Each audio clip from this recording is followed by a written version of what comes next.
kuriu Makbeto vaidmenį. Ir jeigu apie patį veikėją, apie personažą, apie Makbetą, tai yra labai įdomus, daugiasluoksnis, daugiaspalvis personažas, kurio kelionė pačioje pjesėje jis yra pristatomas kaip turintis didelį pasitikėjimą, turintis gerųjų savybių, žmogiškųjų savybių. Ir eigoje, man atrodo, čia irgi reikia paminėti tai, kad tai dar yra ir tikintis žmogus. Ir eigoje, kada yra nusižengiama vienam iš Dievo įstatymų, kuriame yra sakoma nežudyk, tai vat jis tai padaro ir iš esmės pats sugriauna savo gyvenimą. Ir ne tik savo, bet ir savo aplinkos, žmonių, kurie jį supa, ir pasirašo tiesiog savo nuosprendį. Tai yra labai gera medžiaga, tikrai labai gera, ji yra pilna ir čia ir interpretuoti galima, ir analizuoti, ir tie prisilietimai, tie iššūkiai, kurie yra užkoduoti pačioj medžiagoje, net pati kalba, ta poezija, čia irgi yra iššūkis. Šekspyro, taip pasakysiu, Šekspyro plunksnos grožis, skaitant yra viena, bet kada tu pradedi dirbti, tai tu negali scenoje vaidinti ir skaityti poeziją. Reikia su ją susigyventi, kad ji pradėtų gyventi manyje, mano viduje, ir iš čia jau eitų mano tekstai, ne Viljamo Šekspyro. Tado Green, tai visas kūnas yra Tado Green, tik tai ten jau paskui turbūt yra kombinacija personažo, jo patirties, kuri yra užkoduota pjesėje, ir mano patirtis, kurią aš esu patyręs gyvenime, bendraujant su žmonėmis, su šeima, visos netektys, kurios lydėjo mane per gyvenimą, visi džiaugsmai ir visi dalykai, tai yra tokia kombinacija viso to. Dėl prakeiksmo, tikėjimo ar netikėjimo, man atrodo geriau net nebandyti tokių dalykų.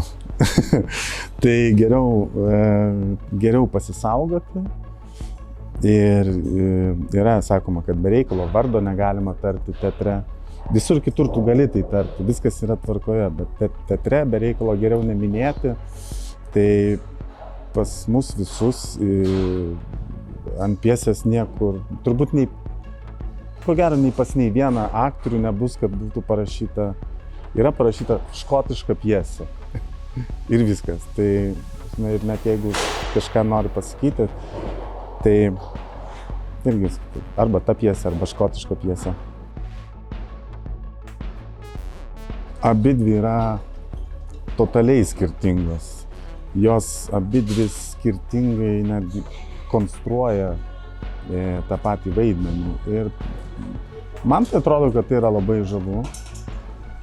Aišku, man reikia prisitaikyti.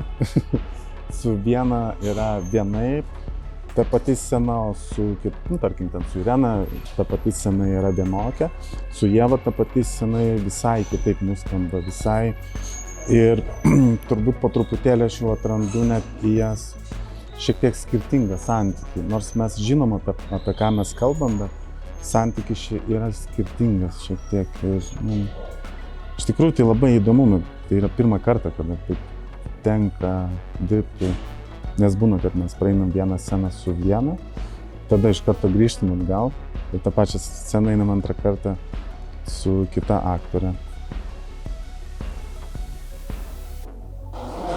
Aš manau, kad čia net nereikia rekomendacijų žiūrovam iš tikrųjų. Man atrodo, jiems patiems turbūt yra įdomu ir visų pirma, šita pjesė yra labai retai statoma. Tikrai labai retai. Apskritai pastaruoju metu Šekspyras yra labai retai statomas pas mus ir viskas labai bėga, kaip ir prieš tai buvo klausimas, į šiuolaikinę dramaturgiją. Tai tikrai pajausti vėl iš naujo, kokia galinga yra šita medžiaga, kokia yra neįtikėtina žmogaus kelionė siekiant valdžios, galios, garbės. Tai yra labai įdomu ir visų pirma, antra arba jau trečia ir ketvirta, šita pjesė puikiai tinka mūsų dienoms. Tai pasižiūrėjus galima surasti atitikmenų tai, kas šiandien vyksta pasaulyje, kas vyksta mūsų kaimyninėse šalyse ir suvesti tam tikrus sudėti taškus ir pamatyti, kad mes nelabai kur pabėgom nuo Šekspyro laikų. Tai tas yra labai įdomu. Ir spektaklis bus labai įdomus. Muzika faina. Tai tiesiog man atrodo, kad bus labai geras reginys.